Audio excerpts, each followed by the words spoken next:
World war के समय दुनिया कई तानाशाहों के जुल्मों तले दबी थी। मैसेकर और पब्लिक एग्जीक्यूशंस एकदम आम हो गए थे। लोगों को मारना, पब्लिक मैसेकर और जूइश के ऊपर हुए जुल्मों की जब भी बात होती है, अक्सर दिमाग में एडोल्फ हिटलर का ही ख्याल आता है। लेकिन आज की कहानी एडोल्फ के उस सोल्जर की है जिसने हिटलर के हॉलोकॉस्ट और जूइश लेबर कैंप्स जैसी कल्पनाओं को शक्ल दिया। हिटलर का यह ऑफिसर न केवल नाज़ीज़ के अत्याचारों को आकार दे रहा था, बल्कि इसने जूइश को मारने, उन्हें डिपोर्ट करने जैसे कई काम किए और हिटलर की नजरों में ऊंचा बना। नाम था एडोल्फ आइकमैन, नाज़ी पार्टी का एक हाई रैंक ऑफिसर जिसने लाखों यहूदियों को जान से मार दिया। 19 मार्च 1906 को जर्मनी के सोलिंजन टाउन के एक मिडिल क्लास फैमिली में ऑटो एडोल्फ आइकमैन का जन्म हुआ। इसके पिता का नाम एडोल्फ कार्ल आइकमैन था, जो बुक कीपर होने के साथ साथ कैल्विनिस्ट प्रोटेस्टेंट के हेड थे, और इसके मां का नाम मारिया आइकमैन था।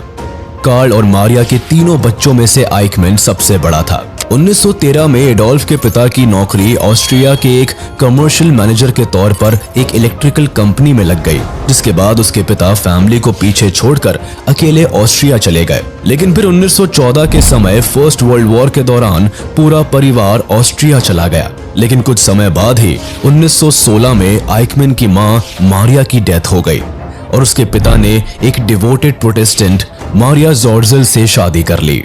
एडोल्फ ने ऑस्ट्रिया के लिंज शहर में मौजूद Kaiser Franz Joseph state secondary school में पढ़ाई शुरू की। इसी स्कूल में 17 साल पहले एडोल्फ हिटलर ने भी पढ़ाई की थी और ये स्कूल ही पहली कड़ी थी जिसके कारण आइकमैन का नाज़ी से जुड़ाव शुरू हुआ। इसके बाद एडोल्फ ने यहाँ वायलिन बजाना सीखा और कई सारे अलग अलग स्पोर्ट्स और क्लब्स में हिस्सा लेना शुरू किया। वो एक स्काउट ग्रुप से भी जुड़ा हुआ था जिसमें कुछ बड़े उम्र के लड़के भी शामिल थे और वो राइट विंग मिलिशिया से जुड़े हुए थे। आगे चलकर आइकमैन भी इस बटालियन से जुड़ गए। पढ़ाई में अच्छा ना होने के कारण उसके पिता ने उसे स्कूल से हटा दिया और थोड़े ही टाइम बाद मैशिनेबाउ और ओकबाउ वोकेशनल कॉलेज में एडमिशन कराया। परंतु एडोल्फ ने वहां से भी बिना कोई डिग्री लिए कॉलेज छोड़ दिया और अपने पिता के अंटर्सबर्ग माइनिंग कंपनी में कई महीनों तक काम किया। फिर 1925 से 1927 तक अपर ऑस्ट्रियन इलेक्ट्रिकल कंस्ट्रक्शन कंपनी के सेल्स डिपार्टमेंट में काम किया, जिसके बाद उसने 1927 से लेकर 1933 तक साल्जबर्ग के वैक्यूम ऑयल कंपनी एजी में डिस्ट्रिक्ट एजेंट के तौर पर काम किया। पिता के माइनिंग कंपनी में काम करने के दौरान उसने हर्मेंस हिल्स right wing veterans movement join किया और नाज़ी पार्टी के सारे मुद्दों के बारे में जानकारी कलेक्ट करना शुरू किया, जिसके बाद उसकी दिलचस्पी नाज़ी पार्टी में और ज्यादा बढ़ गई। फिर 1 अप्रैल 1932 को एक करीबी अर्नेस्ट कॉल्टनब्रूनर को, जो एक लोकल एसएस लीडर थे, उनके सलाह पर नाज़ी के ऑस्ट्रियन ब्रांच में भर्ती हो गया। एसएस में मेंबरशिप मिलने के तुरंत ही बाद उसने एसएस स्ट्रैंडेड 37 रेजिमेंट को ज्वाइन किया, जिसका काम नाज़ी के स्पीकर्स को रैली के दौरान सेफ रखने का था। एसएस में रहने के साथ वो ऑयल कंपनी में भी काम कर रहा था, किंतु 1933 में हिटलर के चांसलर बनने के बाद जब सत्ता उसके हाथों में आई तो उसने अपने मूवमेंट्स को काफी एक्टिव कर दिया। लेकिन इस वक्त तक ऑस्ट्रिया जर्मनी के मूवमेंट्स का साथ नहीं देना चाहता था, इसीलिए हिटलर ने ऑस्ट्रिया में एक्टिव सारे नाज़ी ऑर्गेनाइजेशंस और एक्टिविटीज को बंद करवा दिया। साथ ही ये दौर ग्रेट डिप्रेशन का था, जिसके वजह से पूरा यूरोप मंदी के दौर से गुजर रहा था। ऐसे में ऑस्ट्रिया में भी फैक्ट्रीज बंद हो रहे थे। इसी दौरान वो ऑयल कंपनी जहां आइकमैन एम्प्लॉयड था, उसने भी अपने कई एम्प्लॉयज को फायर किया, जिसमें से एक आइकमैन था। इसके बाद आइकमैन ऑस्ट्रिया छोड़कर जर्मनी के पसाउ शहर में चला गया। यहाँ उसने एसएस ट्रेनिंग प्रोग्राम में हिस्सा लिया और अगस्त में उसे क्लॉस्टर लेचफेल्ड भेज दिया गया, जिसके ठीक एक महीने बाद आइकमैन एसएस लियाजन टीम के लीडर के तौर पर वापस लौटा, जिसमें 8 लोग थे। इनका काम ऑस्ट्रियन नाज़ी पॉलिटिशियंस को गाइड करना था और दिसंबर तक सीक्रेटली नाज़ी प्रोपेगेंडा को ऑस्ट्रिया तक पहुंचाना था। आइकमैन ने जब ये काम पूरा किया तब उसे ड्यूचलैंड रेजिमेंट का स्क्वाड लीडर बना दिया गया। 1934 में आइकमैन के रिक्वेस्ट पर उसे सिचर हीट्सडीन्स्ट के तौर पर फ्री मैंसन्स के सब ऑफिस में रख लिया गया, जहां उसने एंटी मैसनिक एग्जीबिशन रखा जो बेहद पॉपुलर हुआ, जिसमें हरमैन जोरिंग, कॉल्टनब्रूनर जैसे कई लोग गेस्ट के तौर पर आया करते थे, जिसके कारण आइकमैन की पॉपुलैरिटी नाज़ीज में काफी बढ़ गई और इस चीज ने आइकमैन को उसके करियर का पहला ब्रेक दिया जब मिल्डेनस्टीन ने बर्लिन के हेडक्वार्टर में मौजूद जूइश डिपार्टमेंट के लिए उसे इनवाइट किया था। आइकमैन ने हिब्रू और यिडिश लैंग्वेज की पढ़ाई की और जूइश के बारे में जानकारी इकट्ठा करना शुरू किया। इसी बीच 21 मार्च 1935 को आइकमैन की वेरोनिका लेबल से शादी हुई। शादी के एक साल बाद 1936 में इसे एसएस के सेकंड लेफ्टिनेंट के पोस्ट पर प्रमोट कर दिया गया।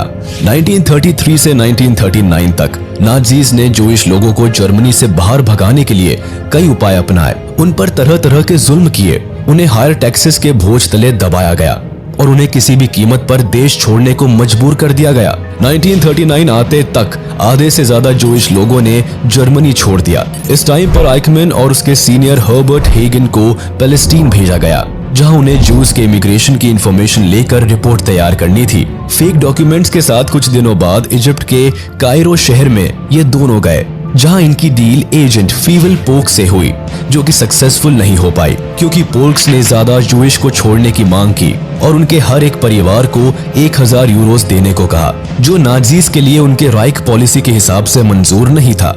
इन सब चीजों के बीच जुलाई 1938 में आइकमैन की प्रमोशन वियना में फर्स्ट लेफ्टिनेंट के पोस्ट पर हो गई, जहां इसका काम ऑस्ट्रिया से राइक तक जूइश इमिग्रेशन को ऑर्गेनाइज करने का था और तभी इसने 1 लाख जूस को माइग्रेट किया। 1 सितंबर 1939 के कुछ ही दिनों के बाद नाजीज की पॉलिसी जूइश इमिग्रेशन से चेंज होकर फोर्स डिस्प्लेसमेंट में बदल गई। हिटलर के ऑर्डर्स पर इस पूरे काम को करने के लिए एसडी के हेड राइनहार्ड हेड्रिच ने अपने फोर्सेस और सिपो यानी सिक्योरिटी पुलिस को मिलाकर एक फोर्स बनाई, जिसका नाम रखा गया RSHA, Reich security main office.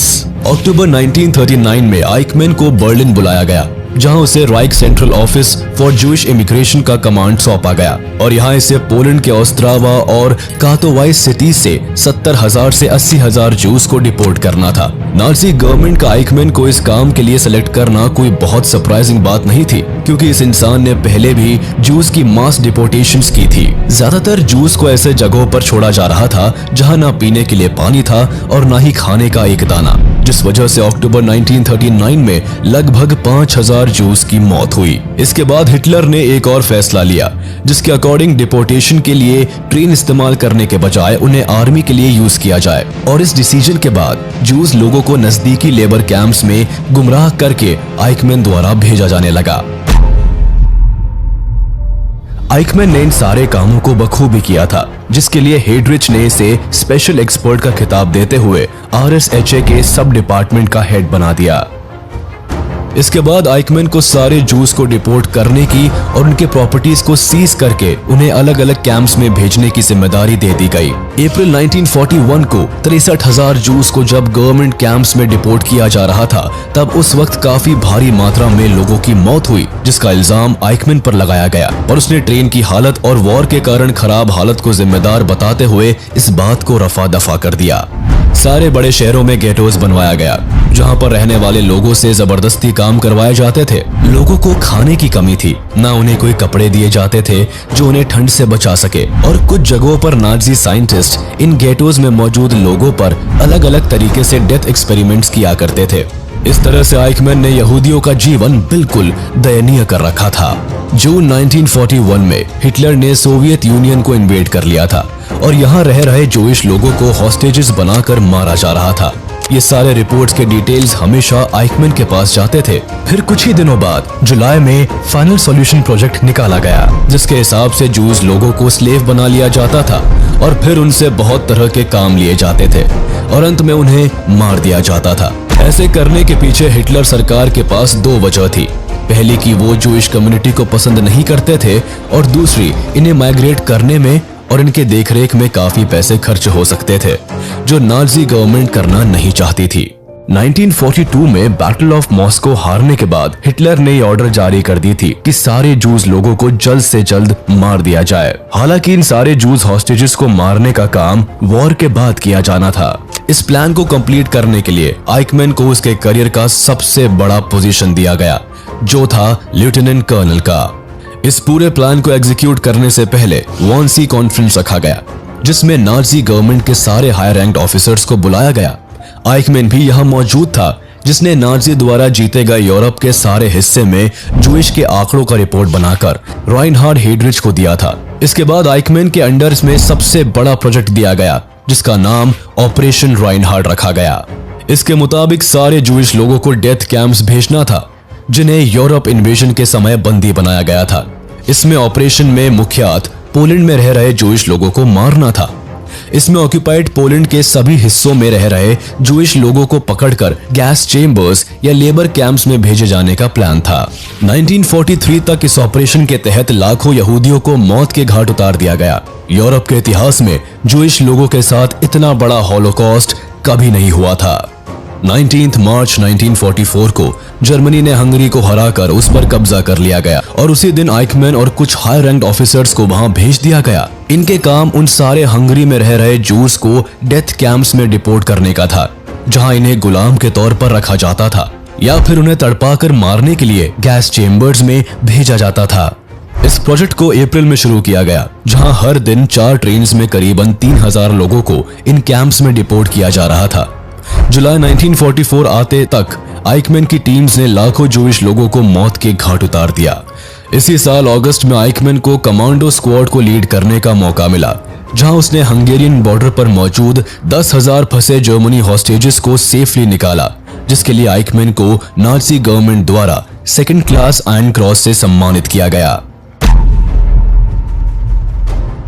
इस साल अक्टूबर से लेकर नवंबर तक आइकमैन ने करीबन 10,000 जूस लोगों को बड़े ही बेरहमी से 210 किलोमीटर तक चलने पर मजबूर किया, जिसमें कई मासूमों की जान चली गई। ऐसे कई घटना को अंजाम देने के बाद 1945 में जब हिटलर की सेना हारने लगी और उन्हें सरेंडर करने को कहा जाने लगा, तब 30 अप्रैल को हिटलर ने आत्महत्या कर ली, जिसके बाद 7 मई को जर्मनी ने घुटने टेक दिए और फिर कई नाजी ऑफिसर्स या तो मारे गए या फिर कैद कर लिए गए। जब आइकमैन ने ये सारी चीजें देखनी शुरू की तो उसने सबसे पहले बर्लिन जाकर अपने सारे डॉक्यूमेंट्स को जलाए, जिसमें उसके सारे क्रिमिनल ऑपरेशंस की इंफॉर्मेशन थी। जर्मनी के वर्ल्ड वॉर 2 में सरेंडर के बाद यूएस ट्रूप्स ने नाजी के इस चीफ एग्जीक्यूशनर अडोल्फ आइकमैन को अरेस्ट कर लिया। यूएस ट्रूप्स के प्रिजनर कैंप में कुछ वक्त समय गुजारने के बाद ऑटो एकमैन के नाम पर आइकमैन एक नकली पासपोर्ट और आइडेंटिटी के सहारे वहां से भाग निकला।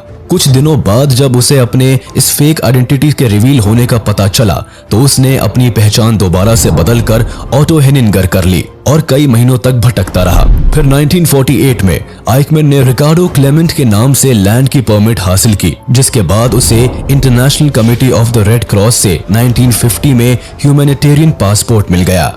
इसके 7 साल बाद तक आइकमैन जर्मनी में अपनी फेक आइडेंटिटी के बदौलत रहा। इसके बाद उसने फाइनली 1958 में अर्जेंटीना का रुख कर लिया, जहां उसने एक कॉमन मैन की तरह अपनी लाइफ रीस्टार्ट करी। लेकिन हॉलोकॉस्ट के उस नाजी ऑफिसर को जूइश कैसे भूल सकते थे, जिसने लाखों जूइश को मौत के घाट उतार दिया हो। 1958 के बाद आइकमैन को एक मोटर कंपनी में जॉब मिल गई थी और वो एक कॉमनर की तरह फैमिली के साथ रहने लगा था। लेकिन आइकमैन ने जितने बेहद संगीन जुर्म किए थे, इसलिए उसे पकड़कर सजा देना बेहद जरूरी था। एलाइज नेशन के कई खुफिया एजेंसीज जिसे अब जूइश ऑफिसर्स ऑपरेट कर रहे थे, वो सब एडोल्फ आइकमैन की खोज में लगे हुए थे। कई सरकारी खुफिया एजेंसी के साथ साथ हॉलोकॉस्ट के शिकार हुए कुछ सर्वाइवर्स भी उसे ढूंढने में लगे हुए थे। इस दौरान लॉथर हर्मन, जो कि एक जूइश जर्मन थे, उनकी बेटी सिल्विया एक लड़के को डेट कर रही थी जिसका नाम क्लॉस आइकमैन था और वो अक्सर अपने फादर के नाजी होने के बारे में और उनके द्वारा अत्याचार के बारे में बताया करता था। इस बात से हर्मन को शक होने लगा और उसने अपनी बेटी को आइकमैन की तस्वीर दिखाते हुए उसके घर जाकर उसके बारे में पता करने को कहा। जब सिल्विया ने क्लॉस के घर जाकर देखा तो उसे पता चला कि जिस आदमी ने अभी घर का दरवाजा खोला है वो अडोल्फ आइकमैन ही है। इसके बाद सिल्विया ने अपने पिता हर्मन को इस बारे में बताया, जिसके बाद हर्मन ने ये जानकारी इजराइल को दी। 1957 में इजराइल की सीक्रेट एजेंसी मोसाद को खबर मिली कि आइकमैन अर्जेंटीना में नकली पहचान के साथ रह रहा है। इस खबर के मिलते ही मोसाद के डायरेक्टर आइजर हरेल ने सारे सबूतों को जुटाना शुरू कर दिया और इंफॉर्मेशन के सही होने के बाद पीएम डेविड बेन गुरियन को ये खबर दी, जिसके बाद पीएम गुरियन ने पहले तो आइकमैन को जिंदा या मुर्दा पकड़ लाने का ऑर्डर दिया, बट थोड़ी देर बाद डिसीजन को चेंज करते हुए उसे जिंदा पकड़कर लाने को कहा। इसके बाद 1960 में मोसाद के 4 खुफिया एजेंट्स अर्जेंटीना पहुंचते हैं और आइकमैन पर निगाह रखने लगते हैं और फाइनली थोड़े ऑब्जर्वेशन के बाद उसे पकड़ लेते हैं। फिर उसे अर्जेंटीना में मौजूद मोसाद के ठिकाने पर लाया गया, जहां उसके कपड़े उतारे गए और उससे तहकीकात शुरू की गई। इस दौरान आइकमैन ने किसी भी तरह की कोई भी हरकत नहीं की। फिर उसका नाम पूछा गया। पहली बार में उसने अपना नाम रिकार्डो क्लेमेंट बताया। फिर दोबारा से उसका नाम पूछा गया तो इस बार थोड़ा हिचकिचाते हुए उसने अपना नाम ऑटो हेनिंगर बताया। और तीसरी बार जब एजेंट्स ने और डराते हुए नाम पूछा तो उसने अपना नाम बताया, एडोल्फ आइकमैन। इसके बाद उससे कई सारे सवाल पूछे गए, जिसमें उसके माँ बाप का नाम, उसके टोपी और जूते का मेजरमेंट और नाजी पार्टी से मिला बैच नंबर जैसे सारी चीजों की जानकारी ली गई। आइकमैन ने इन सब का जवाब दिया और चुपचाप किसी स्टैचू की तरह पड़ा रहा। जब आइकमैन को इजराइल लाया गया तो उसे शुरुआत के 9 महीने के लिए यागुर के पुलिस स्टेशन में रखा गया। इस बीच इजराइल की जनता ये नहीं चाहती थी कि आइकमैन को कोर्ट के फैसले तक बिना सजा दिए रखा जाए और इसी दौरान इजराइल की पुलिस ने आइकमैन की इंटेरोगेशन शुरू की, जिसमें शुरुआत के कुछ एविडेंसेस तो काम नहीं आए, पर जब कुछ ऐसे सबूत सामने आए जिसने आइकमैन की सारी जुल्म को बयान किया तो उसने अपने डिफेंस में ये कहा कि वो एक एम्प्लॉय था, जिस कारण उसके पास कोई पावर नहीं था। वो सिर्फ ऑर्डर को फॉलो कर रहा था और इसीलिए वो अपने आप को दोषी नहीं मानता। आइकमैन की ट्रायल 11 अप्रैल 1961 में जेरूसलेम के एक डिस्ट्रिक्ट कोर्ट में शुरू हुई। आइकमैन के ऊपर 15 क्रिमिनल चार्जेस लगे थे, जिसमें crime against humanity, membership in a criminal organisation, war crimes और crime against the Jewish people जैसे कई और चार्जेस लगाए गए थे। इजराइल की सरकार ने मीडिया कवरेज के लिए अरेंजमेंट्स किए, क्योंकि इस वक्त दुनिया भर के सारे जाने माने न्यूज चैनल्स वहां मौजूद थे, जिसकी वजह से ये trial Gerrard Behar centre Jerusalem में रखा गया। इस बीच आइकमैन को एक बुलेट प्रूफ कांच में बिठाया गया, क्योंकि लोगों का गुस्सा उस वक्त आइकमैन के ऊपर 7वें आसमान पर था और इसीलिए उस पर अटैक्स होने के काफी ज्यादा चांसेस थे। प्रोसिक्यूटर हॉसनर ने 100 से भी ज्यादा डॉक्यूमेंट्स और करीबन 112 विटनेसेस जो हॉलोकॉस्ट के सर्वाइवर्स थे उन्हें कोर्ट बुलाया। फिर ट्रायल शुरू हुआ, जिसमें और कई सारे सबूत जो आइकमैन के खिलाफ थे उसे पेश किए गए। इसी दौरान एक जर्मन लॉयर ने आइकमैन केस को डिफेंड करने के लिए इजराइल आने की अपील की। उस वक्त तक इजराइल में नए इजरायली लॉयर्स को प्रैक्टिस करने की इजाजत नहीं थी, लेकिन आइकमैन के केस के समय ये रूल बदला गया। डिफेंस में लॉयर सर्वेटियस ने आइकमैन को इजराइल गवर्नमेंट से आइकमैन को माफी दिलवाने की कोशिश की, लेकिन इस अपील को हॉसनर ने खारिज करवा दिया। इसके अलावा हॉसनर ने यह भी इल्जाम लगाया कि आइकमैन उन सारे जगहों पर मौजूद था जहां जूइश लोगों को मारा जा रहा था, जिसके बचाव में आइकमैन ने कहा कि वो सिर्फ ऑर्डर फॉलो कर रहा था। उसने ये भी कहा कि लोगों को कैंप तक पहुंचाने के लिए वो रिस्पॉन्सिबल था, जिसका उसे अफसोस भी था, पर उसके बाद उस कैंप में जो भी होता था वो उसके लिए अपने आप को गिल्टी नहीं मानता था। हॉसनर ने एक सबूत पेश किया, जिसमें 1945 में आइकमैन ने कहा था कि जब वो अपने कब्र में जाएगा तो उसे इस बात की खुशी होगी कि उसने 5 मिलियन लोगों को उनके अंजाम तक पहुंचाया था। इसके बचाव में फिर आइकमैन ने कहा कि वो उन 5 मिलियन लोगों की बात कर रहा था जो उसके देश के दुश्मन थे, पर अब जजेस ने इस सवाल को दोहराया तो उसने कबूल किया कि वो 5 मिलियन और कोई नहीं बल्कि जूइश लोगों की बात कर रहा था। 14 अगस्त 1961 को ट्रायल खत्म हो गया और सारे बयानों और सबूतों को देखते हुए कोर्ट ने ये कहा कि आइकमैन ने ये सारे जुर्म किसी पर्सनल रीजन से नहीं की थी, पर वो लाखों लोगों के मौत का जिम्मेदार था। आइकमैन उन सारे क्रिमिनल एक्टिविटीज में शामिल था जिसे नाजी सरकार ने किया था और वो हॉलोकॉस्ट का प्लानर भी था। इन सारे एविडेंस को देखते हुए 12 दिसंबर को आइकमैन को हैंग टिल डेथ की सजा सुनाई गई और 31 मई 1962 को उसे फांसी पर चढ़ा दिया गया।